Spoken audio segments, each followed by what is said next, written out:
الحمد لله رب العالمين والصلاة والسلام على سيد المرسلين اما بعد فاعوذ بالله من الشيطان الرجيم بسم الله الرحمن الرحيم پڑھیے الصلاة والسلام عليك يا رسول الله وعلى آلك واصحابك يا حبيب الله الصلاة والسلام عليك يا نبي الله وعلى آلك واصحابك يا نور الله۔ درود پاک پڑھنے کے بے شمار فضائل و برکات ہیں، بہت سارے فضائل درود پاک کے احادیث کے ذریعے اور بزرگان دین کے واقعات کے ذریعے ہمیں سننے کو ملتے ہیں، مگر آج جو حدیث پاک ہم سنیں گے اس میں ہمیں یہ احساس ہوگا کہ درود پاک پڑھنا تو باکمال کام ہے، بڑی سعادت ہے، بڑی روحانیت ہے، لیکن اگر درود پاک پڑھا نہ جائے، درود پاک زندگی میں شامل نہ ہو، اور بالخصوص جب سرکار دو عالم صلی اللہ تعالی علیہ وآلہ وسلم کا نام مبارک سنا جائے، ان کا نام لیا جائے، اور اگر اس وقت بھی درود پاک نہ پڑھا جائے تو یہ کتنی بڑی محرومی بھی ہے اور کتنی بڑی اس میں وعید یعنی اس کی سزا بھی ہے۔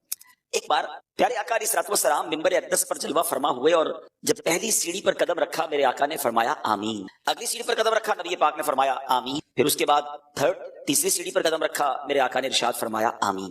اچھا، صحابہ کرام علیہ رضوان کا ایک انداز بڑا نرالا تھا، جب وہ کوئی ان یوزول چیز دیکھتے تھے نا، غیر معمولی چیز دیکھتے تو سوال کر لیا کرتے، اور صحابہ کرام علیہ رضوان کے ان سوالات سے امت کا بڑا بھلا ہو گیا۔ ہمیں ایسی باتیں پتہ چل گئی کہ سبحان اللہ، اب جب صحابہ کرام علیہ رضوان نے دیکھا کہ نبی پاک نے ہر قدم پر آمین فرمایا تو عرض کی ارشاد فرمائیے یہ آپ نے آج ممبر کی سیڑھیوں پر جو آپ قدم رکھتے چلے گئے آپ نے آمین ارشاد فرمایا، اس کی وجہ کیا ہے، اس کا ریزن کیا ہے؟ تو نبی پاک صلی اللہ علیہ وسلم نے جو ارشاد فرمایا اس کا خلاصہ اور مضمون یہ ہے کہ میرے پاس جبریل امین حاضر ہوئے، جب میں نے پہلی سیڑھی پر قدم رکھا جو میں نے آمین کہا تو اس میں جبریل امین نے یہ دعا کی کہ یا اللہ عز و جل جو رمضان کو پالے اور اپنی مغفرت نہ کروا سکے وہ ہلاک ہو جائے، اس کی ناک خاک آلود گویا وہ برباد ہو جائے۔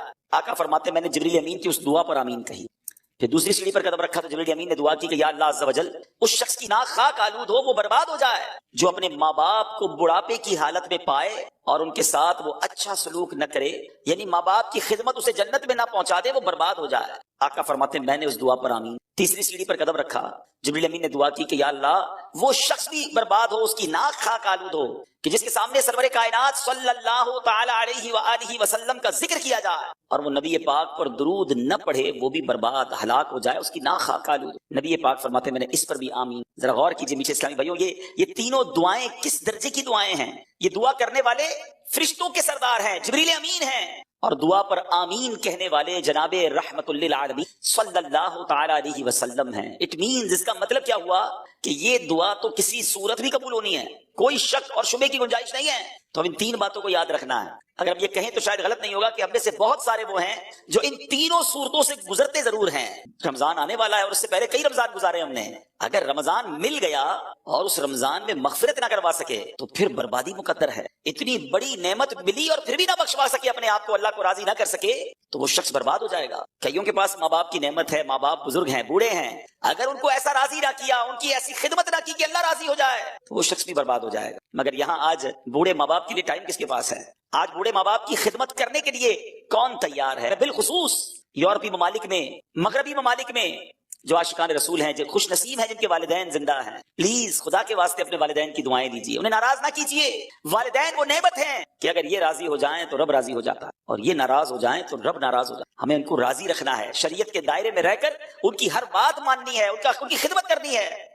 اور جو تیسری بات کہ درود پاک کتنا امپورٹنٹ ہے، کتنا ضروری ہے اپنی زندگی میں شامل کرنا، اور خاص طور پر جب پیارے آقا علیہ الصلوۃ والسلام کا نام مبارک ہمارے سامنے لیا جائے اس وقت درود پڑھنا یہ کتنا لازم ہے کہ جو نہیں پڑھتا تو فرمایا اس کی ناک خاک آلود ہو، وہ برباد ہو جائے۔ یہاں علماء نے ایک بڑا پیارا پروسیجر، بڑا پیارا ایک ہمیں طریقہ بتایا کہ اگر پورے دن میں ہم محفلوں میں جاتے ہیں، اجتماع میں آتے ہیں، اپنی گفتگو کے دوران بھی نبی پاک صلی اللہ تعالی علیہ وآلہ وسلم کا نام ہم لیتے ہیں، تو اگر پورے دن میں کہیں درود پڑھنا رہ گیا ہے تو بندہ اپنی پورے دن کی روٹین میں ایک پرٹیکولر تعداد، ایک مقررہ درود پاک کی تعداد مقرر کر لے کہ مثال کے طور پہ میں 100 بار 200 بار، اللہ نصیب کرے تو 313 بار یا اس سے زیادہ بار درود پاک پڑھوں گا، تو علماء کہتے ہیں کہ وہ جو درود پاک دن میں ایک بار وہ پڑھ لے گا نا، پورے دن میں جہاں جہاں درود پاک پڑھنا تھا نہیں پڑھ سکا تو یہ اس کا آلٹرنیٹ، اس کا قائم مقام ہو جائے گا۔ تو انشاءاللہ میں بھی نیت کروں اور آپ بھی نیت کر لیں، ہمارا ایک نیک عمل بھی تو ہے نا، ہمارے اصلاح اعمال جو 72 ہیں نیک اعمال، اس میں ایک عمل کیا ہے کہ روزانہ کم از کم 113 بار درود پاک پڑھنا ہے. تو میں بھی نیت کروں، آپ بھی کریں گے. اب تو ماہ رمضان آنے والا ہے کہ انشاءاللہ روزانہ کثرت کے ساتھ درود پاک پڑھیں گے. آئیے ایک بار محبت کے ساتھ بآواز بلند درود پاک پڑھ لیں. صلو علی الحبیب صلی اللہ تعالی علی محمد صلی اللہ علیہ وسلم. سورۃ الفاتحہ. سورہ فاتحہ کا تعارف. مقام نزول.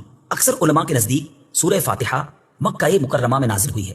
امام مجاہد رحمۃ اللہ تعالی علیہ فرماتے ہیں سورہ فاتحہ مدینہ منورہ میں نازل ہوئی ہے، اور ایک قول یہ ہے کہ سورہ فاتحہ 2 مرتبہ نازل ہوئی، ایک مرتبہ مکہ مکرمہ میں اور دوسری مرتبہ مدینہ منورہ میں نازل ہوئی ہے. آیات، کلمات اور حروف کی تعداد. اس صورت میں ایک رکوع، 7 آیتیں، 27 کلمے اور 140 حروف ہیں. سورہ فاتحہ کے اسماء اور ان کی وجہ تسمیہ. اس سورت کے متعدد نام ہیں اور ناموں کا زیادہ ہونا اس کی فضیلت اور شرف کی دلیل ہے.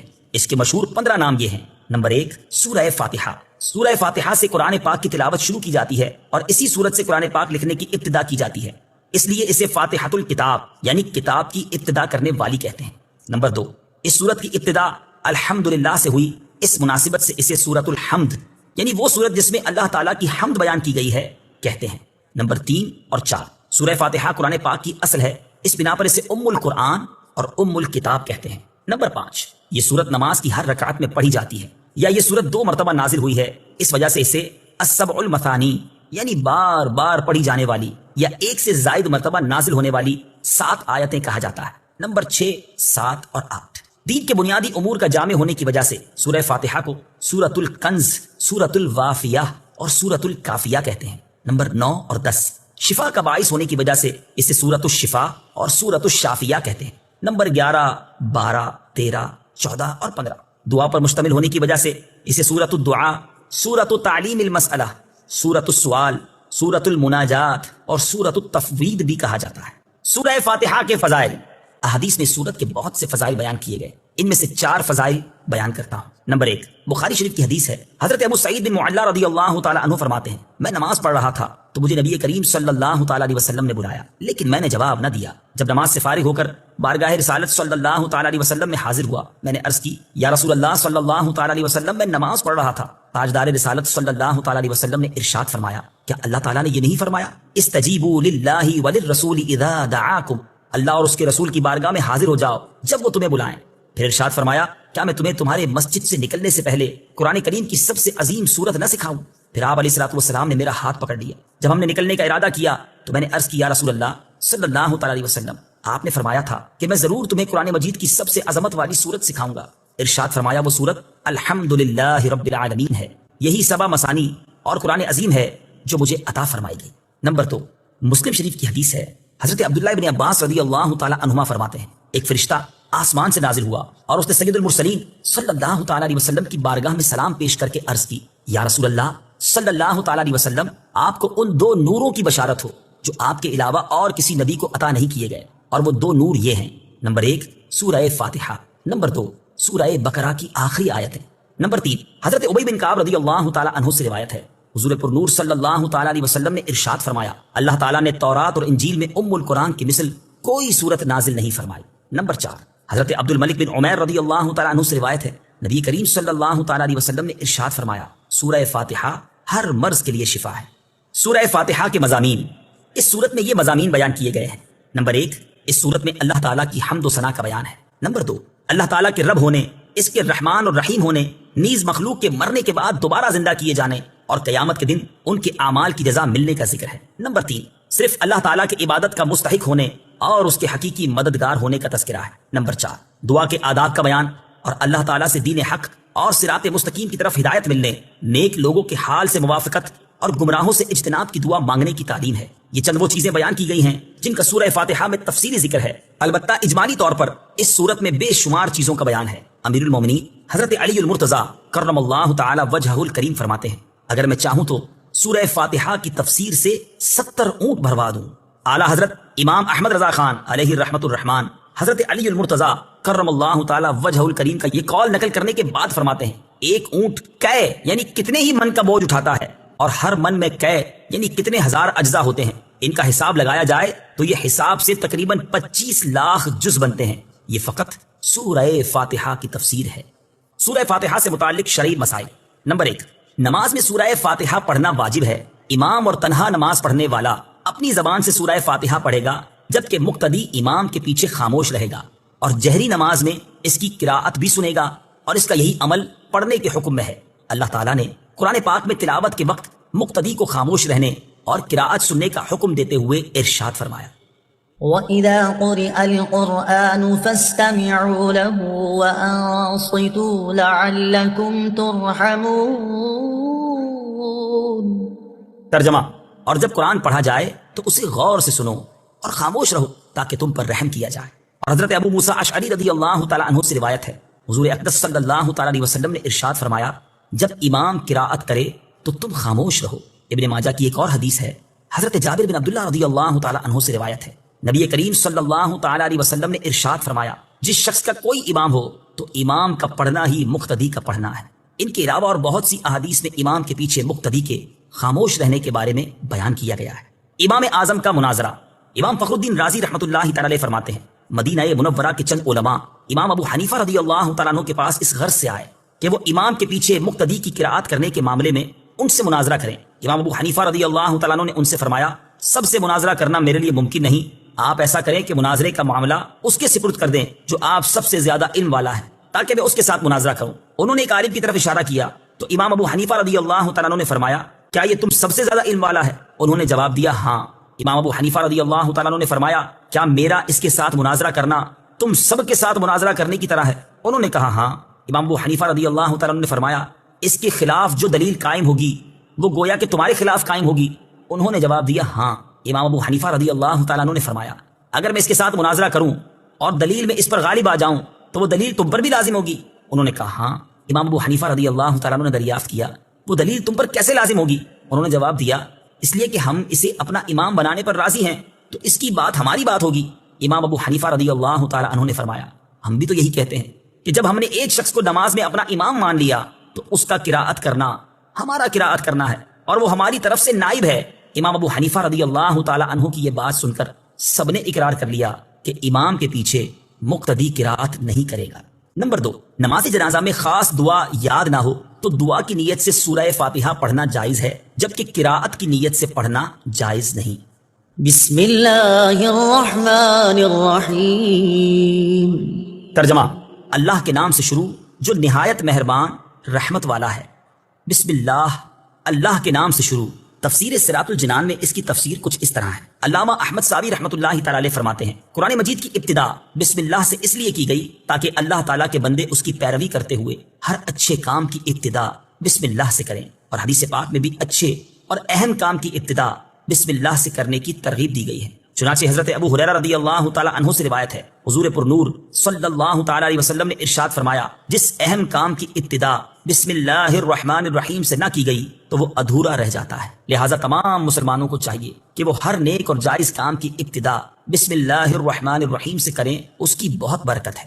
الرحمن الرحیم، جو بہت مہربان رحمت والا ہے۔ امام فخر الدین رازی رحمۃ اللہ تعالیٰ علیہ فرماتے ہیں، اللہ تعالیٰ نے اپنی ذات کو رحمان اور رحیم فرمایا تو یہ اس کی شان سے بعید ہے کہ وہ رحم نہ فرمائے۔ مروی ہے کہ ایک سائل نے بلند دروازے کے پاس کھڑے ہو کر کچھ مانگا تو اسے تھوڑا سا دے دیا گیا۔ دوسرے دن وہ ایک کلاڑا لے کر آیا اور دروازے کو توڑنا شروع کر دیا۔ اس سے کہا گیا کہ تو ایسا کیوں کر رہا ہے؟ اس نے جواب دیا، تو دروازے کو اپنی عطا کے لائق کر یا اپنی عطا کو دروازے کے لائق بنا۔ اے ہمارے اللہ عز و جل، رحمت کے سمندروں کو تیری رحمت سے وہ نسبت ہے جو ایک چھوٹے سے ذرے کو تیرے عرش سے نسبت ہے، اور تو نے اپنی کتاب کی ابتدا میں اپنے بندوں پر اپنی رحمت کی صفت بیان کی، اس لیے ہمیں اپنی رحمت اور فضل سے محروم نہ رکھنا۔ بسم اللہ سے متعلق چند شرعی مسائل۔ علماء کرام نے بسم اللہ سے متعلق بہت سے شرعی مسائل بیان کیے ہیں، ان میں سے چند بیان کرتا ہوں۔ نمبر 1، جو بسم اللہ ہر سورت کے شروع میں لکھی ہوئی ہے یہ پوری آیت ہے، اور جو سورہ نمل کی آیت نمبر 30 میں ہے وہ اس آیت کا ایک حصہ ہے۔ نمبر 2، بسم اللہ ہر سورت کے شروع کی آیت نہیں ہے بلکہ پورے قرآن کی ایک آیت ہے جسے ہر سورت کے شروع میں لکھ دیا گیا تاکہ دو سورتوں کے درمیان فاصلہ ہو جائے۔ اسی لیے سورت کے اوپر امتیازی شان میں بسم اللہ لکھی جاتی ہے، آیات کی طرح ملا کر نہیں لکھتے، اور امام جہری نمازوں میں بسم اللہ آواز سے نہیں پڑھتا۔ نیز حضرت جبریل علیہ الصلوۃ والسلام جو پہلی وحی لائے اس میں بسم اللہ نہ تھی۔ نمبر 3، تراویح پڑھانے والے کو چاہیے کہ وہ کسی ایک سورت کے شروع میں بسم اللہ آواز سے پڑھے تاکہ ایک آیت رہ نہ جائے۔ نمبر 4، تلاوت شروع کرنے سے پہلے اعوذ باللہ من الشیطان الرجیم پڑھنا سنت ہے، لیکن اگر شاگرد استاد سے قرآن مجید پڑھ رہا ہو تو اس کے لیے سنت نہیں۔ نمبر 5، سورت کی ابتدا میں بسم اللہ پڑھنا سنت ہے ورنہ مستحب ہے۔ نمبر 6، اگر سورہ توبہ سے تلاوت شروع کی جائے تو اعوذ باللہ اور بسم اللہ دونوں کو پڑھا جائے، اور اگر تلاوت کے دوران سورہ توبہ آ جائے تو بسم اللہ پڑھنے کی حاجت نہیں۔ الحمد للہ رب العالمین۔ ترجمہ، سب تعریفیں اللہ کے لیے ہیں جو تمام جہان والوں کا پالنے والا ہے۔ الحمدللہ، سب تعریفیں اللہ کے لیے ہیں۔ تفسیر صراط الجنان میں اس کی تفسیر کچھ اس طرح ہے، یعنی ہر طرح کی حمد اور تعریف کا مستحق اللہ تعالیٰ ہے، کیونکہ اللہ تعالیٰ کمال کی تمام صفات کا جامع ہے۔ حمد اور شکر کی تعریف۔ حمد کا معنی ہے کسی کی اختیاری خوبیوں کی بنا پر اس کی تعریف کرنا، اور شکر کی تعریف یہ ہے کہ کسی کے احسان کے مقابلے میں زبان، دل یا اعضاء سے اس کی تعظیم کرنا۔ اور ہم چونکہ اللہ عز و جل کی حمد عام طور پر اس کے احسانات کے پیش نظر کرتے ہیں، اس لیے ہماری یہ حمد شکر بھی ہوتی ہے۔ اللہ تعالیٰ کی حمد و ثنا کرنے کے فضائل۔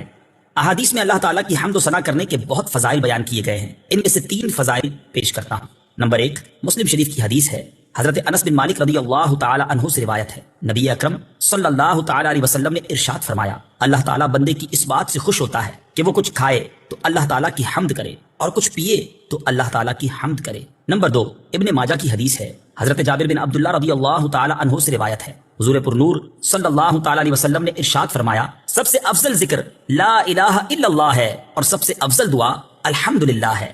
نمبر 3، ابن ماجہ ہی کی حدیث ہے، حضرت انس بن مالک رضی اللہ تعالی عنہ سے روایت ہے، حضور اقدس صلی اللہ تعالی علیہ وسلم نے ارشاد فرمایا، جب اللہ تعالیٰ اپنے بندے پر کوئی نعمت نازل فرماتا ہے اور وہ نعمت ملنے پر الحمدللہ کہتا ہے تو یہ حمد اللہ تعالیٰ کے نزدیک اس دی گئی نعمت سے زیادہ افضل ہے۔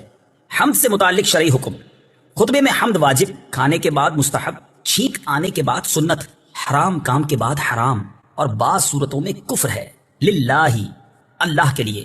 اللہ اس ذات اعلیٰ کا عظمت والا نام ہے جو تمام کمال والی صفتوں کی جامع ہے، اور بعض مفسرین نے اس لفظ کے معنی بھی بیان کیے، جیسے اس کا ایک معنی ہے عبادت کا مستحق، دوسرا معنی ہے وہ ذات جس کی معرفت میں عقل حیران ہے، تیسرا معنی ہے وہ ذات جس کی بارگاہ میں سکون حاصل ہوتا ہے، اور چوتھا معنی ہے وہ ذات کہ مصیبت کے وقت جس کی پناہ تلاش کی جائے۔ رب العالمین، جو سارے جہان والوں کا مالک ہے۔ تفسیر صراط الجنان میں اس کی تفسیر کچھ اس طرح ہے، لفظ رب کے کئی معنی ہیں، جیسے سید، مالک، معبود، ثابت، مصلح، اور بتدریج مرتبہ کمال تک پہنچانے والا۔ اور اللہ تعالیٰ کے علاوہ ہر موجود چیز کو عالم کہتے ہیں، اور اس میں تمام مخلوقات داخل ہیں۔ الرحمن الرحیم۔ ترجمہ، بہت مہربان، رحمت والا۔ الرحمن، بہت مہربان۔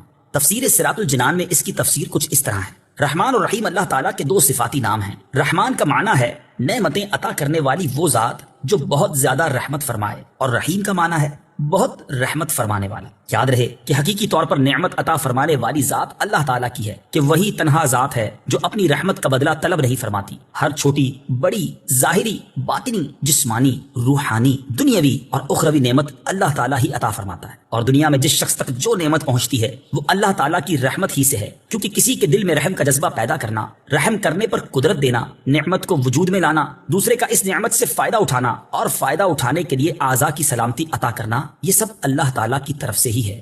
اللہ تعالیٰ کی وسیع رحمت دیکھ کر گناہوں پر بے باک نہیں ہونا چاہیے۔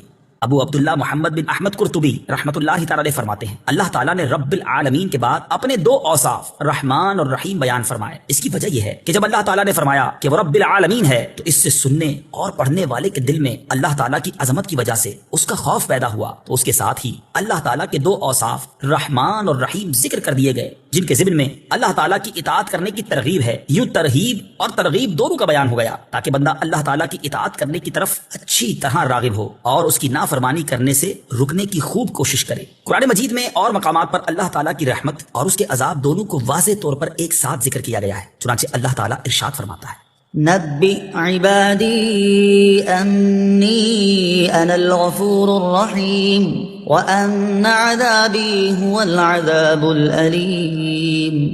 ترجمہ، میرے بندوں کو خبر دو کہ بے شک میں ہی بخشنے والا مہربان ہوں، اور بے شک میرا ہی عذاب دردناک عذاب ہے۔ اور ارشاد فرمایا، غافر الذنب وقابل التوب شدید العقاب ذی الطول لا الہ الا هو الیہ المصیر۔ ترجمہ، گناہ بخشنے والا اور توبہ قبول کرنے والا، سخت عذاب دینے والا، بڑے انعام عطا فرمانے والا ہے، اس کے سوا کوئی معبود نہیں، اسی کی طرف پھرنا ہے۔ نیز حضرت ابو ہریرہ رضی اللہ تعالی عنہ سے روایت ہے، رسول اللہ صلی اللہ تعالی علیہ وسلم نے ارشاد فرمایا، اگر مومن جان لیتا کہ اللہ تعالیٰ کے پاس کتنا عذاب ہے تو کوئی بھی اس کی جنت کی امید نہ رکھتا، اور اگر کافر جان لیتا کہ اللہ تعالیٰ کے پاس کتنی رحمت ہے تو اس کی جنت سے کوئی نا امید نہ ہوتا۔ لہٰذا ہر مسلمان کو چاہیے کہ وہ امید اور خوف کے درمیان رہے اور اللہ تعالیٰ کی رحمت کی وسعت دیکھ کر گناہوں پر بے باک نہ ہو، اور نہ ہی اللہ تعالیٰ کے عذاب کی شدت دیکھ کر اس کی رحمت سے مایوس ہو۔ کسی کو رحمان اور رحیم کہنے کے بارے میں شرعی حکم، اللہ تعالیٰ کے علاوہ کسی اور کو رحمان کہنا جائز نہیں، جبکہ رحیم کہا جا سکتا ہے، جیسے قرآن مجید میں اللہ تعالیٰ نے اپنے حبیب صلی اللہ تعالیٰ علیہ وسلم کو بھی رحیم فرمایا ہے، چنانچہ ارشاد باری تعالیٰ ہے، لقد جاءكم رسول من أنفسكم عزيز عليه ما عنتم حريص عليكم بالمؤمنين رؤوف رحيم۔ ترجمہ، بے شک تمہارے پاس تم میں سے وہ عظیم رسول تشریف لے آئے جن پر تمہارا مشقت میں پڑنا بہت بھاری گزرتا ہے، وہ تمہاری بھلائی کے نہایت چاہنے والے، مسلمانوں پر بہت مہربان، رحمت فرمانے والے ہیں۔ مالک یوم الدین، ترجمہ، جزا کے دن کا مالک، مالک یوم الدین، جزا کے دن کا مالک۔ تفسیر صراط الجنان میں اس کی تفسیر کچھ اس طرح ہے، جزا کے دن سے مراد قیامت کا دن ہے کہ اس دن نیک اعمال کرنے والے مسلمانوں کو ثواب ملے گا اور گناہ گاروں اور کافروں کو سزا ملے گی، جبکہ مالک اسے کہتے ہیں جو اپنی ملکیت میں موجود چیزوں میں جیسے چاہے تصرف کرے۔ اللہ تعالیٰ اگرچہ دنیا اور آخرت دونوں کا مالک ہے، لیکن یہاں قیامت کے دن کو بطور خاص اس لیے ذکر کیا تاکہ اس دن کی اہمیت دل میں بیٹھے۔ نیز دنیا کے مقابلے میں آخرت میں اللہ تعالیٰ کے مالک ہونے کا ظہور زیادہ ہوگا، کیونکہ اس دن کسی کے پاس ظاہری سلطنت بھی نہ ہوگی جو اللہ تعالیٰ نے دنیا میں لوگوں کو عطا فرمائی تھی، اس لیے یہاں خاص طور پر قیامت کے دن کی ملکیت کا ذکر کیا گیا۔ ایاک نعبد و ایاک نستعین، ترجمہ، ہم تیری ہی عبادت کرتے ہیں اور تجھ ہی سے مدد چاہتے ہیں۔ ایاک نعبد و ایاک نستعین، ہم تیری ہی عبادت کرتے ہیں اور تجھ ہی سے مدد چاہتے ہیں۔ تفسیر صراط الجنان میں اس کی تفسیر کچھ اس طرح ہے، اس سے پہلی آیات میں بیان ہوا کہ ہر طرح کی حمد و ثنا کا حقیقی مستحق اللہ تعالیٰ ہے، جو کہ سب جہانوں کا پالنے والا، بہت مہربان اور رحم فرمانے والا ہے۔ اور اس آیت سے بندوں کو سکھایا جا رہا ہے کہ اللہ تعالیٰ کی بارگاہ میں اپنی بندگی کا اظہار یوں کرو کہ اے اللہ عز و جل، ہم صرف تیری ہی عبادت کرتے ہیں، کیونکہ عبادت کا مستحق صرف تو ہی ہے اور تیرے علاوہ اور کوئی اس لائق ہی نہیں کہ اس کی عبادت کی جا سکے، اور حقیقی مدد کرنے والا بھی تو ہی ہے۔ تیری اجازت و مرضی کے بغیر کوئی کسی کی کسی قسم کی ظاہری، باطنی، جسمانی، روحانی، چھوٹی بڑی کوئی مدد نہیں کر سکتا۔ عبادت اور تعظیم میں فرق۔ عبادت کا مفہوم بہت واضح ہے، سمجھنے کے لیے اتنا ہی کافی ہے کہ کسی کو عبادت کے لائق سمجھتے ہوئے اس کی کسی قسم کی تعظیم کرنا عبادت کہلاتا ہے، اور اگر عبادت کے لائق نہ سمجھیں تو وہ محض تعظیم ہوگی، عبادت نہیں کہلائے گی۔ جیسے نماز میں ہاتھ باندھ کر کھڑا ہونا عبادت ہے، لیکن یہی نماز کی طرح ہاتھ باندھ کر کھڑا ہونا استاد، پیر یا ماں باپ کے لیے ہو تو محض تعظیم ہے، عبادت نہیں، اور دونوں میں فرق وہی ہے جو ابھی بیان کیا گیا ہے۔ آیت ایاک نعبد سے معلوم ہونے والی اہم باتیں۔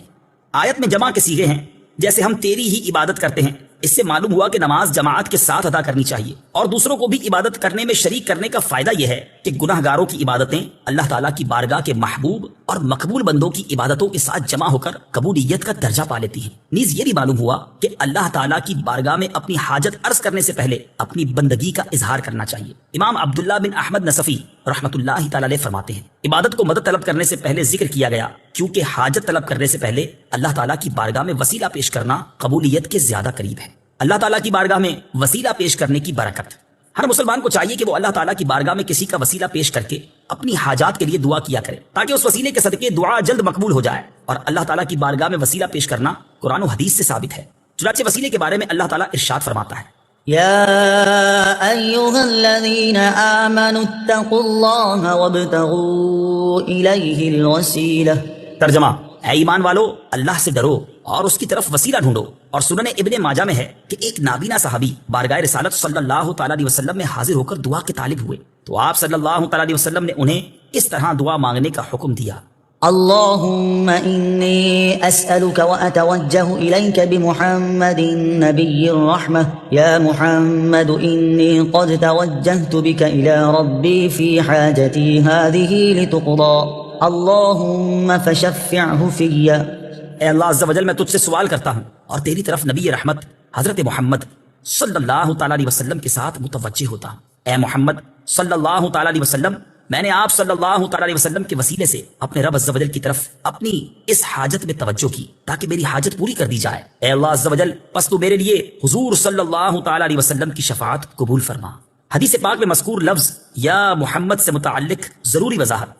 اعلیٰ حضرت امام احمد رضا خان علیہ رحمۃ الرحمان فرماتے ہیں، علماء تصریح فرماتے ہیں، حضور اقدس صلی اللہ تعالی علیہ وسلم کو نام لے کر ندا کرنی حرام ہے، اور یہ بات واقعی محل انصاف ہے۔ جسے اس کا مالک و مولا تبارک و تعالی نام لے کر نہ پکارے تو غلام کی کیا مجال کہ وہ راہ ادب سے تجاوز کرے۔ بلکہ امام زین الدین مراغی وغیرہ محققین نے فرمایا، اگر یہ لفظ کسی دعا میں وارد ہو جو خود نبی اکرم صلی اللہ تعالی علیہ وسلم نے تعلیم فرمائی ہو، جیسے دعائے یا محمد انی توجہت بک الی ربی، تاہم اس کی جگہ یا رسول اللہ یا نبی اللہ کہنا چاہیے۔ حالانکہ الفاظ دعا میں حتی الوسع تغییر نہیں کی جاتی۔ یہ مسئلہ مہمہ یعنی اہم ترین مسئلہ جس سے اکثر اہل زمانہ غافل ہے، واجب الحفظ ہے۔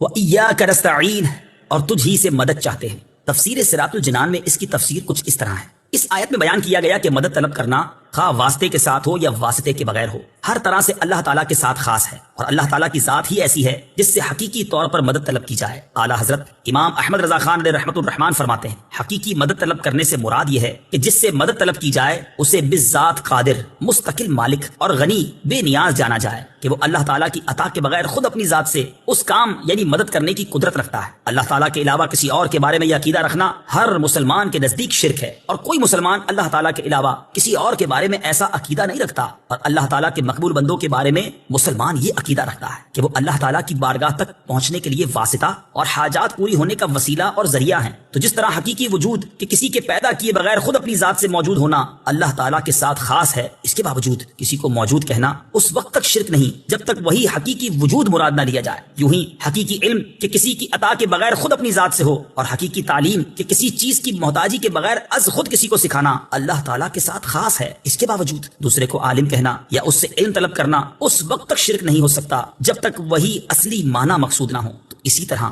کسی سے مدد طلب کرنے کا معاملہ ہے کہ اس کا حقیقی معنی اللہ تعالیٰ کے ساتھ خاص ہے، اور وسیلہ و واسطہ کے معنی میں اللہ تعالیٰ کے علاوہ کے لیے ثابت ہے اور حق ہے، بلکہ یہ معنی تو غیر خدا ہی کے لیے خاص ہیں، کیونکہ اللہ تعالیٰ وسیلہ اور واسطہ بننے سے پاک ہے۔ اس سے اوپر کون ہے کہ یہ اس کی طرف وسیلہ ہوگا، اور اس کے سوا حقیقی حاجت روا کون ہے کہ یہ بیچ میں واسطہ بنے گا۔ بد مذہبوں کی طرف سے ہونے والا ایک اعتراض ذکر کر کے اس کے جواب میں فرماتے ہیں، یہ نہیں ہو سکتا کہ خدا سے توسل کر کے اسے کسی کے یہاں وسیلہ اور ذریعہ بنایا جائے۔ اس وسیلہ بننے کو ہم اولیاء کرام سے مانگتے ہیں کہ وہ دربار الہی میں ہمارا وسیلہ، ذریعہ اور قضاء حاجات کا واسطہ ہو جائیں۔ اس بے وقوفی کے سوال کا جواب اللہ تعالیٰ نے اس آیت کریمہ میں دیا ہے۔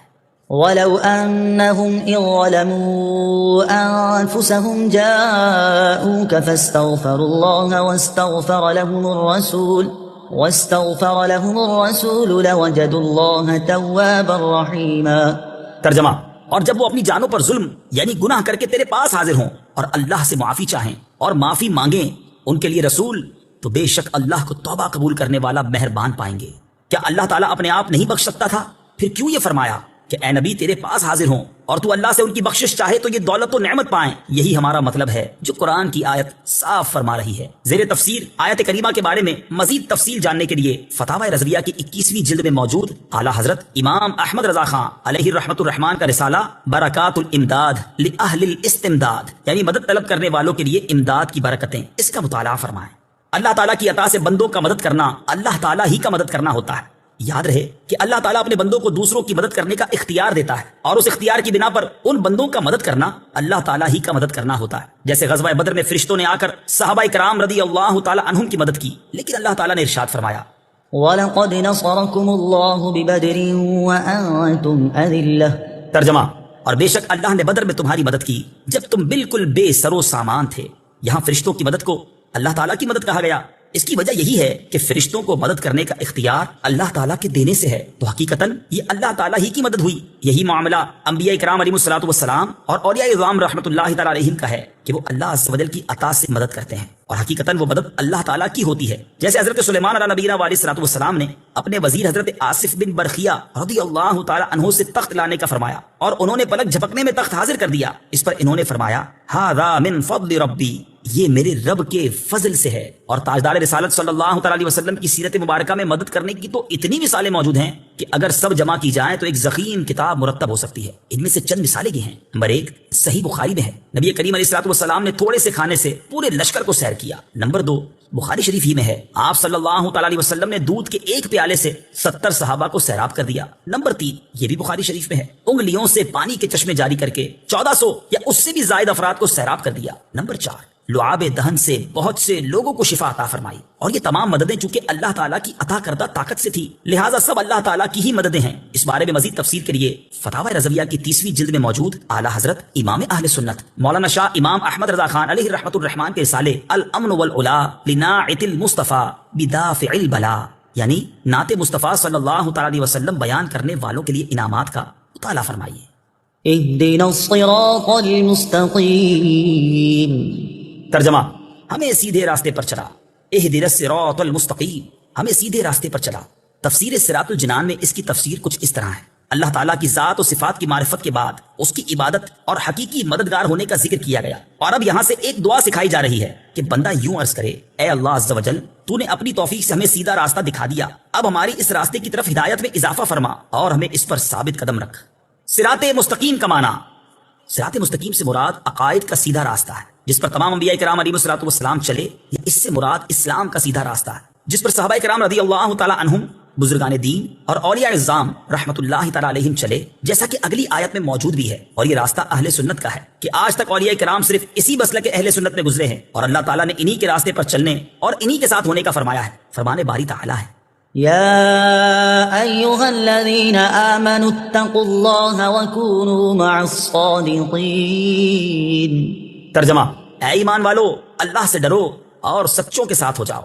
ابن ماجہ کی حدیث ہے، حضرت انس رضی اللہ تعالیٰ عنہ سے روایت ہے، سید المرسلین صلی اللہ تعالیٰ علیہ وسلم نے ارشاد فرمایا، بے شک میری امت کبھی گمراہی پر جمع نہیں ہوگی، اور جب تم لوگوں میں اختلاف دیکھو تو تم پر لازم ہے کہ سواد اعظم یعنی مسلمانوں کے بڑے گروہ کے ساتھ ہو جاؤ۔ ترمذی شریف کی حدیث ہے، حضرت عبداللہ بن عمر رضی اللہ تعالیٰ عنہما سے روایت ہے، نبی اکرم صلی اللہ تعالیٰ علیہ وسلم نے ارشاد فرمایا، بنی اسرائیل 72 فرقوں میں تقسیم ہو گئے تھے، اور میری امت 73 فرقوں میں تقسیم ہو جائے گی، ان میں سے ایک کے علاوہ سب جہنم میں جائیں گے۔ صحابہ کرام نے عرض کی، یا رسول اللہ صلی اللہ تعالیٰ علیہ وسلم، نجات پانے والا فرقہ کون سا ہے؟ ارشاد فرمایا، وہ اس طریقے پر ہوگا جس پر میں اور میرے صحابہ ہیں۔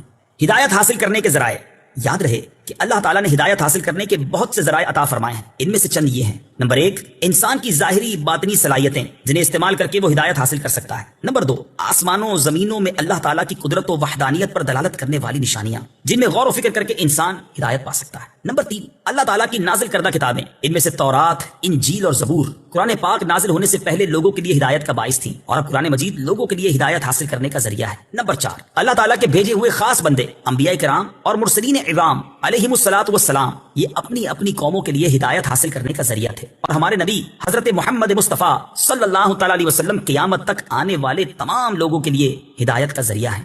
آیت اہدنا الصراط المستقیم سے معلوم ہونے والے احکام، اس آیت سے 3 باتیں معلوم ہوئیں۔ نمبر 1، ہر مسلمان کو اللہ تعالیٰ سے سیدھے راستے پر ثابت قدمی کی دعا مانگنی چاہیے، کیونکہ سیدھا راستہ منزل مقصود تک پہنچا دیتا ہے اور ٹیڑھا راستہ مقصود تک نہیں پہنچاتا۔ اللہ تعالیٰ ارشاد فرماتا ہے کہ عقل والے اس طرح دعا مانگتے ہیں، ربنا لا تزغ قلوبنا بعد إذ هديتنا وهب لنا من لدنك رحمة إنك أنت الوهاب۔ ترجمہ، اے ہمارے رب، تو نے ہمیں ہدایت عطا فرمائی ہے، اس کے بعد ہمارے دلوں کو ٹیڑھا نہ کر اور ہمیں اپنے پاس سے رحمت عطا فرما، بے شک تو بڑا عطا فرمانے والا ہے۔ ترمذی شریف کی حدیث ہے، حضرت انس رضی اللہ تعالیٰ عنہ فرماتے ہیں، حضور پر نور صلی اللہ تعالیٰ علیہ وسلم کثرت سے یہ دعا فرمایا کرتے تھے، یا مقلب القلوب ثبت قلبی علی دینک، اے دلوں کو پھیرنے والے، میرے دل کو اپنے دین پر ثابت قدم رکھ۔ تو میں نے عرض کی، یا رسول اللہ صلی اللہ تعالیٰ علیہ وسلم، ہم آپ پر اور جو کچھ آپ لائے ہیں اس پر ایمان رکھتے ہیں، تو کیا آپ کو ہمارے بارے میں کوئی خوف ہے؟ رسول پاک صلی اللہ تعالیٰ علیہ وسلم نے ارشاد فرمایا، ہاں، بے شک دل اللہ تعالیٰ کی شان کے لائق اس کی انگلیوں میں سے 2 انگلیوں کے درمیان ہیں، وہ جیسے چاہتا ہے انہیں پھیر دیتا ہے۔ نمبر 2، عبادت کرنے کے بعد بندے کو دعا میں مشغول ہونا چاہیے۔ نمبر 3، صرف اپنے لیے دعا نہیں مانگنی چاہیے بلکہ سب مسلمانوں کے لیے دعا مانگنی چاہیے کہ اس طرح دعا زیادہ قبول ہوتی ہے۔ صراط الذين أنعمت عليهم غير المغضوب عليهم ولا الضالين۔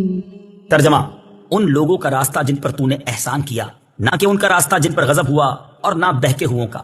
صراط الذین انعمت علیہم، ان لوگوں کا راستہ جن پر تو نے احسان کیا۔ تفسیر صراط الجنان میں اس کی تفسیر کچھ اس طرح ہے، یہ جملہ اس سے پہلی آیت کی تفسیر ہے، کہ صراط مستقیم سے مراد ان لوگوں کا راستہ ہے جن پر اللہ تعالیٰ نے احسان و انعام فرمایا، اور جن لوگوں پر اللہ تعالیٰ نے اپنا فضل و احسان فرمایا ہے ان کے بارے میں ارشاد فرماتا ہے ومن يطع الله والرسول فأولئك مع الذين أنعم الله عليهم من النبيين والصديقين والشهداء والصالحين وحسن أولئك رفيقا۔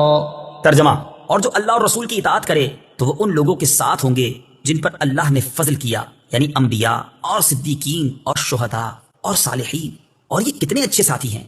آیت صراط الذین انعمت علیہم سے معلوم ہونے والے مسائل۔ اس آیت سے دو باتیں معلوم ہوئیں۔ نمبر ایک، جن امور پر بزرگان دین کا عمل رہا وہ صراط مستقیم میں داخل ہے۔ نمبر دو، امام فخر الدین رازی رحمۃ اللہ تعالی علیہ فرماتے ہیں بعض مفسرین نے فرمایا کہ اہدنا الصراط المستقیم کے بعد صراط الذین انعمت علیہم کو ذکر کرنا اس بات کی دلیل ہے کہ مرید ہدایت اور مکاشفہ کے مقامات تک اسی صورت پہنچ سکتا ہے جب وہ کسی ایسے پیر کامل کی پیروی کرے جو درست راستے کی طرف اس کی رہنمائی کرے، غلطیوں اور گمراہیوں کی جگہوں سے اسے بچائے، کیونکہ اکثر لوگوں پر نقص غالب ہے اور ان کی عقل حق کو سمجھنے، صحیح اور غلط میں امتیاز کرنے سے قاصر ہیں۔ تو ایک ایسے کامل شخص کا ہونا ضروری ہے جس کی ناقص شخص پیروی کرے، یہاں تک کہ اس کامل شخص کی عقل کے نور سے اس ناقص شخص کی عقل بھی مضبوط ہو جائے، تو اس صورت میں وہ سعادتوں کے درجات اور کمالات کی بلندیوں تک پہنچ سکتا ہے۔ غیر المغضوب علیہم ولا الضالین، نہ کہ ان کا راستہ جن پر غضب ہوا اور نہ بہکے ہوئوں کا۔ اس کی تفسیر صراط الجنان میں ہے۔ جن پر اللہ تعالیٰ کا غضب ہوا ان سے مراد یہودی اور بہکے ہوئوں سے مراد عیسائی ہیں، جیسا کہ سنن ترمذی جلد 4 صفحہ 444 حدیث نمبر 2964 میں ہے۔ اور امام فخر الدین رازی رحمۃ اللہ تعالی علیہ نے یہ بھی لکھا ہے کہ جن پر غضب ہوا ان سے مراد بد عمل ہیں اور بہکے ہوئوں سے مراد بد عقیدہ لوگ ہیں۔ ہر مسلمان کو چاہیے کہ وہ عقائد، اعمال، سیرت، صورت ہر اعتبار سے یہودیوں، عیسائیوں اور تمام کفار سے الگ رہے، نہ ان کے طور طریقے اپنائے اور نہ ہی ان کے رسم و رواج اور فیشن اختیار کرے، اور ان کی دوستیوں اور صحبتوں سے دور رہتے ہوئے اپنے آپ کو قرآن و سنت کے سانچے میں ڈھالنے میں ہی اپنے لیے دونوں جہان کی سعادت تصور کرے۔ آیت ولضالین سے متعلق شرعی مسئلہ۔ بعض لوگ ولضالین کو ولضالین پڑھتے ہیں، ان کا ایسا کرنا حرام ہے۔ اعلیٰ حضرت امام احمد رضا خان علیہ الرحمۃ الرحمان فرماتے ہیں ضاد، ظا، ذال، زا سب حروف متباینہ متغائرہ، یعنی ایک دوسرے سے جدا جدا حروف ہیں۔ ان میں سے کسی کو دوسرے سے تلاوت قرآن میں قصدن بدلنا، اس کی جگہ اسے پڑھنا، نماز میں ہو خواہ بیرون نماز، حرام قطعی و گناہ عظیم، افتراء علی اللہ و تحریف کتاب کریم ہے۔ اس مسئلے کے بارے میں دلائل کے ساتھ تفصیلی معلومات حاصل کرنے کے لیے فتاوی رضویہ کی 6 جلد میں موجود ان رسائل کا مطالعہ فرمائیں۔ نمبر 1، نعم الزاد لروم الضاد، یعنی ضاد کی ادائیگی کا بہترین طریقہ۔ نمبر 2، الجام الصاد عن سنن الضاد، ضاد کی ادائیگی کے غلط اور صحیح طریقوں کا بیان۔ آمین، اس کا ایک معنی ہے اے اللہ عز و جل تو قبول فرما، دوسرا معنی ہے اے اللہ عز و جل تو ایسا ہی فرما۔ آمین سے متعلق شرعی مسائل۔ نمبر 1، یہ قرآن مجید کا کلمہ نہیں ہے۔ نمبر 2، نماز کے اندر اور نماز سے باہر جب بھی سورہ فاتحہ ختم کی جائے تو اس کے بعد آمین کہنا سنت ہے۔ نمبر 3، احناف کے نزدیک نماز میں آمین بلند آواز سے نہیں بلکہ آہستہ کہی جائے گی۔